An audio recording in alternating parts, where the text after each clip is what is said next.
Aujourd'hui, on peut voir un étudiant qui finit en tout cas son parcours académique, mais qui n'a jamais fréquenté la bibliothèque même une seule fois. Oui, non, il ne faut pas dire même une seule fois. S'il parfois il fréquente une seule fois, c'est quand il rédige un mémoire. Mais le mémoire, on peut aussi les rédiger à l'aide de notre cousin. Vous connaissez les cousins? C'est quoi? ChatGPT. En tout cas. Mais il y a, C'est ce qui tue encore aussi la jeunesse. Hein? Mais moi, je décourage la jeunesse à accorder plus de l'importance à l'intelligence artificielle, surtout à ce qui concerne la recherche scientifique. Par le simple fait que il ne faut pas beaucoup plus accorder, donc penser que seule l'intelligence artificielle peut tout faire. Parce que l'intelligence artificielle ne fait que récolter tout ce que les gens postent.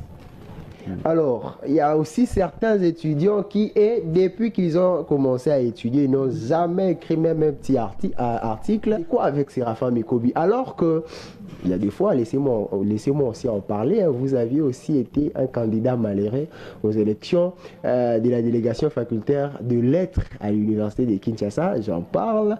Alors, aujourd'hui, vous menez beaucoup d'actions, mais qui est derrière Séraphin Mikobi et quelles sont les motivations? Parce que Séraphin Mikobi n'a en tout cas pas beaucoup de moyens en termes financiers, mais il impacte.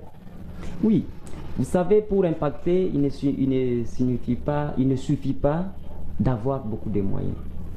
Pour impacter le monde, il suffit tout simplement d'avoir d'abord son talent.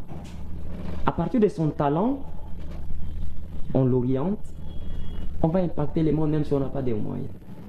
Moi, souvent, je ne compte pas sur le soutien de qui que ce soit.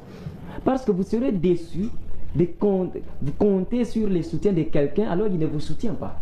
Puisque lui aussi a une charge. Qu'avez-vous fait d'ailleurs pour séduire les recteurs, les professeurs? Ce qui a séduit, d'ailleurs, le recteur, je l'ai connu, je pense que c'était en 2023. Lors de ma participation au concours national d'éloquence, dans lequel j'étais sorti. Séraphin Mikobi, c'est un enfant de ministre. Séraphin Mikobi. Non, moi je suis un enfant d'un enseignant. Vous savez, un enseignant qui enseigne même au village.